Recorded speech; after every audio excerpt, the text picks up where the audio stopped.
Hello बच्चों, कैसे हैं आप सब। आशा करती हूँ कि आप स्वस्थ होंगे, मस्त होंगे और अपनी पढ़ाई में व्यस्त होंगे। आपकी इसी पढ़ाई को आगे बढ़ाते हुए आज हम पढ़ने जा रहे हैं एक महत्वपूर्ण चैप्टर, एक महत्वपूर्ण अध्याय, जिसका शीर्षक है वृक्ष प्रकृति के उपहार। यानी कि वृक्ष क्या है? प्रकृति या नेचर द्वारा दिए गया हमको गिफ्ट है, उपहार है। तो बच्चों, सबसे पहले इस पाठ का परिचय जान लेते हैं। इस अध्याय के माध्यम से हमें वृक्षों का महत्व बताया गया है। वृक्ष हमारे उपकारी बंधु हैं। उपकारी यानी कि हम पर उपकार करने वाले, बंधु यानी कि भाई। वृक्षों से हमें बेरोजा, गोंद, रबड़, लाख, कई प्रकार की दवाइयाँ, ईंधन की लकड़ी, फल फूल आदि प्राप्त होते हैं। अतः हमें अधिक से अधिक पेड़ लगाने चाहिए और पेड़ पौधों को काटना नहीं चाहिए। तो बच्चों, इस पाठ में पेड़ों से होने वाले लाभ और उनको काटने से होने वाले नुकसान, इसके बारे में आपको अच्छे से समझाया गया है। आप लोग ध्यान से सुनिएगा। आइए इस पाठ को शुरू करते हैं।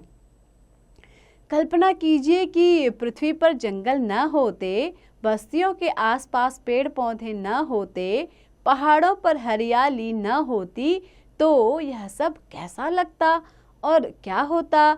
सच तो यह है, तब पृथ्वी पर जीवन ही नहीं होता। कारण स्पष्ट है कि जीवधारियों के लिए, जीवन के लिए वनस्पति बहुत जरूरी है। बच्चों, वनस्पति यानी कि पेड़ पौधे हम सब के जीवन के लिए क्या होते हैं? जरूरी होते हैं, आवश्यक होते हैं। जब मानव जीवन का विकास हुआ, उससे पहले ही पृथ्वी पर वनस्पति जगत का विकास हो चुका था। तब मानव ने पेड़ पौधों से ही अपना भोजन प्राप्त किया था, उनका आश्रय भी प्राप्त किया। वह वृक्षों के तले रहता था। तले रहना यानी वृक्षों के नीचे रहता था। उनकी छाल और पत्तों से अपना तन ढकता था। उनके पत्ते, कलियां, कंदमूल और फल फूल खाकर वह अपनी क्षुधा शांत करता था। बच्चों, क्षुधा शांत करना यानी कि अपनी भूख को मिटाता था। उनकी टहनियों और पत्तों से उसने अपने आश्रय स्थल बनाए। आश्रय स्थल यानी कि अपने निवास करने के लिए घर बनाए। आग का आविष्कार हो जाने पर उसने वृक्षों की लकड़ियां जलाकर शीत से अपनी रक्षा की। बच्चों, शीत से यानी कि सर्दी से अपनी रक्षा की और भोजन की विधि में सुधार किया। कहने का तात्पर्य यह है कि आदिकाल से ही, आदिकाल यानी कि पुराने समय, प्राचीन काल से ही पेड़ पौधे मानव जीवन के अभिन्न अंग और उपकारी बंधु रहे हैं। वृक्ष प्रकृति की शोभा है, धरती की शोभा है, घर आंगन की शोभा है। पेड़ पौधे ने मानव सभ्यता के विकास में महत्वपूर्ण योगदान दिया है। परंतु यह दुर्भाग्य ही है, दुर्भाग्य यानी कि बुरा भाग्य ही है कि आज जबकि मानव सभ्यता विकास के शिखर को छू रही है, वनों की अंधाधुंध कटाई ने वृक्षों के अस्तित्व को अभूतपूर्व खतरा उत्पन्न कर दिया है। अंधाधुंध कटाई यानी बिना सोचे समझे पेड़ों को काटना क्या कहलाता है? उनकी अंधाधुंध कटाई। इस तरीके से वृक्ष क्या हो रहे हैं? अस्तित्व की समाप्ति पर जा रहे हैं, यानी कि धीरे धीरे वृक्ष खत्म होते जा रहे हैं। अमूल्य वन संपदा विलुप्त हो रही है। विलुप्त हो रही है यानी कि गायब हो रही है। उसमें निर्भय, निर्भय यानी बिना भय के साथ विचरण यानी कि घूमने वाले दुर्लभ प्रजाति। दुर्लभ प्रजाति यानी कि जो सुलभ नहीं है, आसानी से प्राप्त नहीं की जा सकती, ऐसी प्रजातियों के जीवों के जीवन को खतरा उत्पन्न हो गया है। और ये दुर्लभ प्रजातियां विनाश की कगार पर खड़ी हैं, यानी कि विनाश के रास्ते पर, विनाश की मार्ग पर ये क्या हो गए हैं? उस पंक्ति में आ खड़े हुए हैं। वृक्ष अमित दानी है। ये हमें रसीले और शक्ति से भरपूर फल देते हैं। वनवासी लोग वृक्षों के कंदमूल और फलों पर गुजारा करते हैं। शहरों में यह फल आय और रोजगार के साधन है। आप लोग भी फल खरीद के लाते होगे, है ना? तो ये इससे क्या होता है? आय भी होती है, साथ ही जो फल बेचते हैं उनको रोजगार भी मिलता है। फलों और इसके अन्य उत्पादों का आयात निर्यात भी होता है। बच्चों, आयात और निर्यात यानी कि क्या होता है? आयात यानी कि इंपोर्ट, निर्यात यानी कि एक्सपोर्ट। तो क्या होता है? फलों से और इसके उत्पादों से क्या किया जाता है? आयात निर्यात। आयात मतलब मंगाना और निर्यात यानी कि देना या भेजना।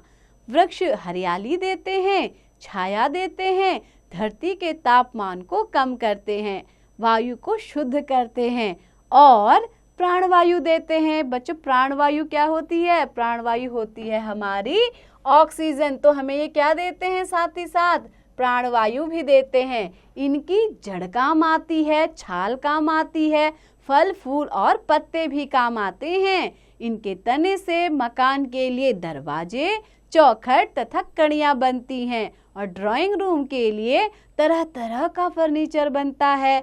अनेक प्रकार की वस्तुओं की पैकिंग के लिए लकड़ी भी इन्हीं से प्राप्त होती है।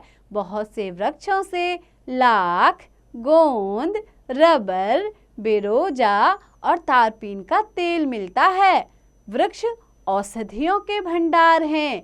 नीम, आंवला, बहेड़ा, हरड़, अमलतास, अशोक आदि से औषधियाँ बनती हैं। बच्चों, औषधियाँ यानी कि दवाइयाँ बनती हैं।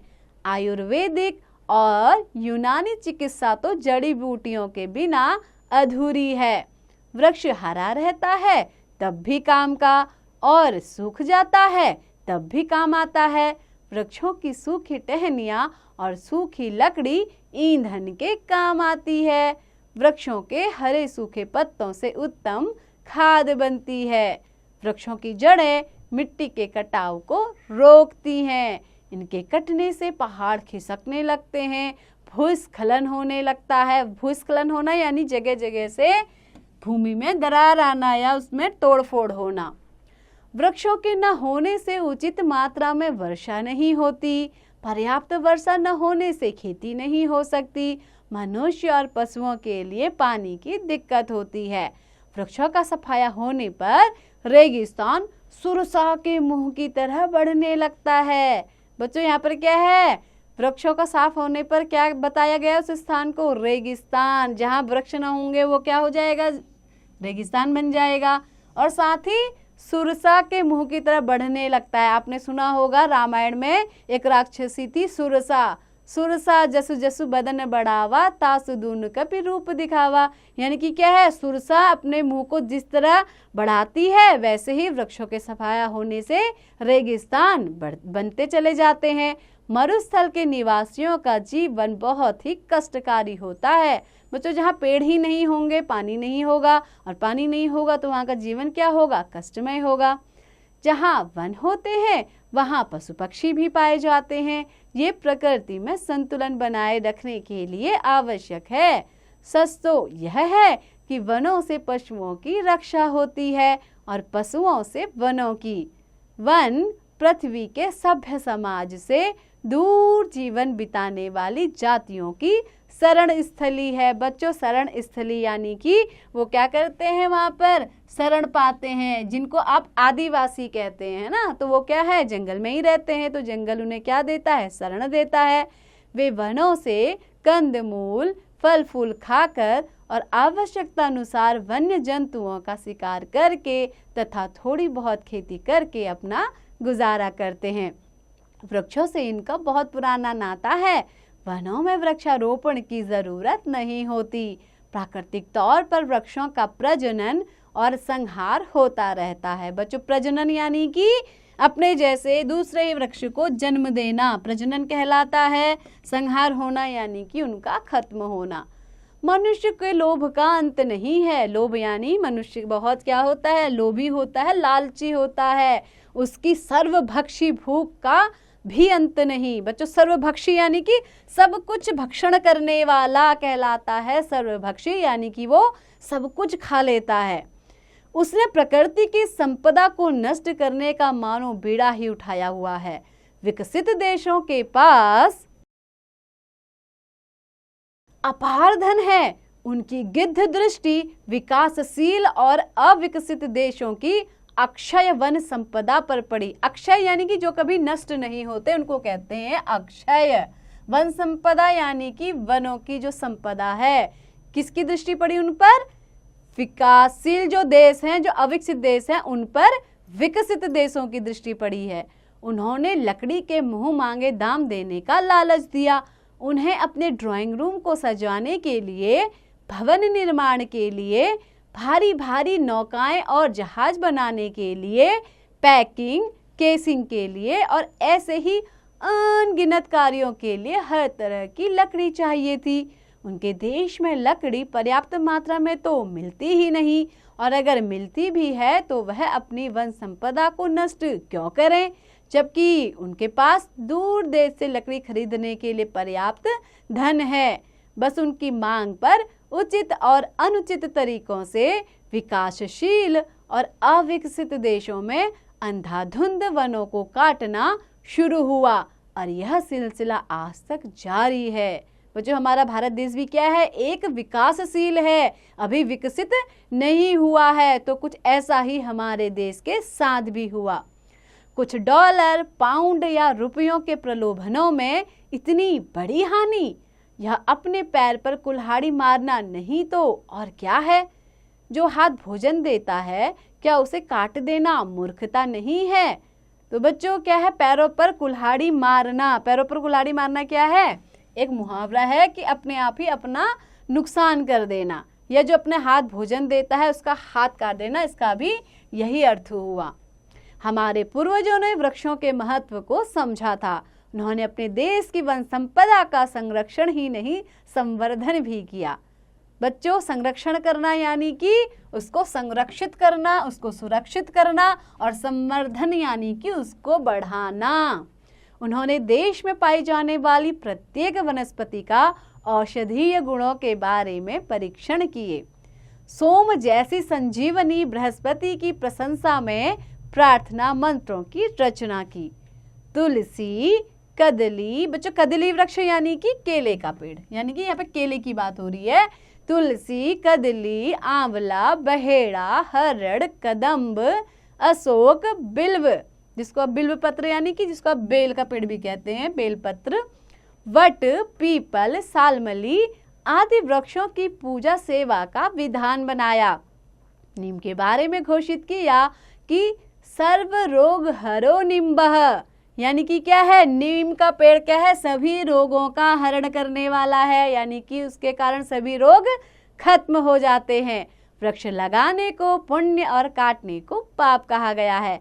छोटे पेड़ काटने को शिशु हत्या जैसा जघन्य अपराध माना गया है। जघन्य अपराध यानी कि जिस अपराध को क्षमा न किया जा सके वो कहलाता है जघन्य अपराध, जिसके लिए कोई क्षमा नहीं होती है। भारत में वनों के विनाश का सिलसिला अंग्रेजों के आने के बाद शुरू हुआ। उन्होंने आबनूस और महोगनी जैसे वृक्षों का तो सफाया ही कर दिया। रेल के स्लीपरों के लिए शीशम और सागवान की अंधाधुंध कटाई हुई। तारपीन का तेल और बेरोजा प्राप्त करने के लिए पहाड़ों पर देवदार के स्थान पर सत्यानाशी चीड़ पेड़ लगाए गए। सत्यानाशी चीड़ क्यों कहा गया है बच्चों? सत्यानाशी चीड़ इसलिए कहा गया है क्योंकि जहाँ पर चीड़ के पेड़ होते हैं वो क्या करते हैं? उस जगह की भूमि को अनुपजाऊ बना देते हैं और पानी को क्या करते हैं? सोख लेते हैं। उस इलाके में पानी की क्या हो जाती है? कमी हो जाती है। इसलिए उनको क्या कहा गया है? सत्यानाशी चीड़ कहा गया है। तो ऐसे पेड़ क्या हुए? लगाए गए। तब जगह जगह सघन और विशाल वन प्रदेश तैयार हो गए। इसके अतिरिक्त कहीं कहीं गांव का अपना वनखंड भी होता था, जिसकी सुरक्षा का भार गांव की पंचायत पर था। आज स्थिति यह हो गई है कि ये वनखंड उजाड़ हो गए हैं। स्थानीय दादा लोगों, ठेकेदारों और अधिकारी वर्ग की मिली भगत से धड़ाधड़ पेड़ काटे जा रहे हैं। मुट्ठी भर स्वार्थी लोगों की चांदी हो रही है। चांदी होना यानी कि मुट्ठी भर जो स्वार्थ वाले लोग हैं उनके क्या हो रहा है? लाभ हो रहा है। वो लाभ कमा रहे हैं, यानी उनकी चांदी हो रही है। सरकारी वन संपत्ति सरेआम लुट रही है। परंतु हर बात की एक सीमा होती है। उत्तराखंड के पर्वतीय लोगों ने, विशेषकर वहां की महिलाओं ने चिपको आंदोलन। बच्चों आपने इसका नाम सुना होगा, चिपको आंदोलन। ये आंदोलन क्या है, इसके बारे में ध्यान से सुनिएगा। चिपको आंदोलन चलाकर इस लूट को चुनौती दी। गांधी जी के हरिजन उद्धार, स्वदेशी प्रचार और विदेशी बहिष्कार, गोरक्षा, खादी प्रचार जैसे आंदोलनों के बाद या तो विनोबा जी के भूदान आंदोलन ने देश विदेश के लोगों का ध्यान आकर्षित किया, या वनों और पर्यावरण की रक्षा के उद्देश्य से किए गए चिपको आंदोलन ने।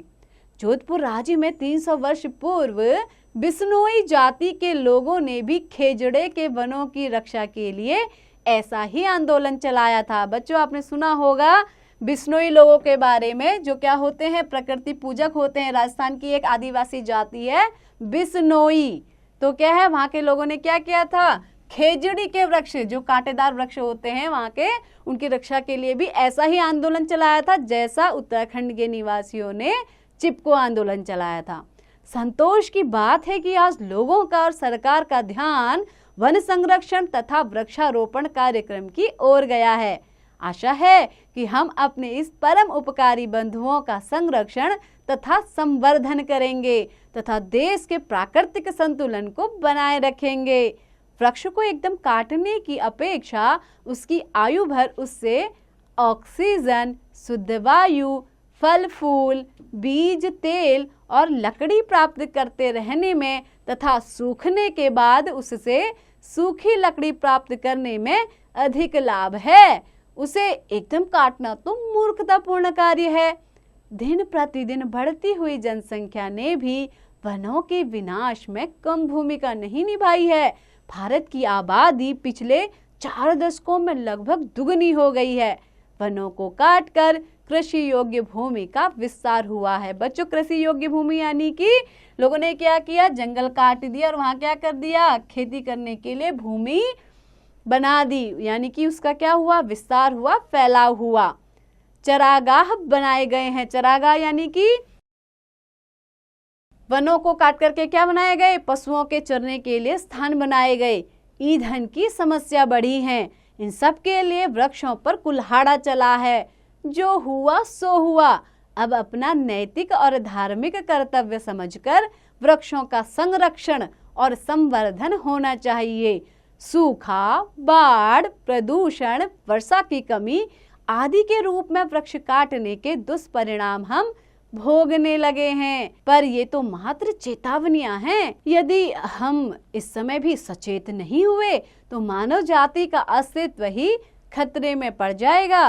तो बच्चों, सचेत होना यानी कि चेतना, जाग जाना। अगर हम अभी भी नहीं जागे तो क्या होगा, हमारी पूरी मानव जाति का अस्तित्व खतरे में पड़ जाएगा। क्योंकि वृक्ष ही नहीं होंगे तो हमें ऑक्सीजन कहाँ से मिलेगी, हमें ईंधन कहाँ से मिलेगा, हमारी क्या है, वर्षा का संतुलन बिगड़ जाएगा, भूमि का क्या है, कटाव ज़्यादा होने लगेगा। तो क्या है, अपार जितनी भी समस्याएं हैं वो सामने आने लगेंगी। और आप देख ही रहे हैं कि सूखा, बाढ़, प्रदूषण, ये सब तो आपके सामने अभी हो ही रहा है ना बच्चों।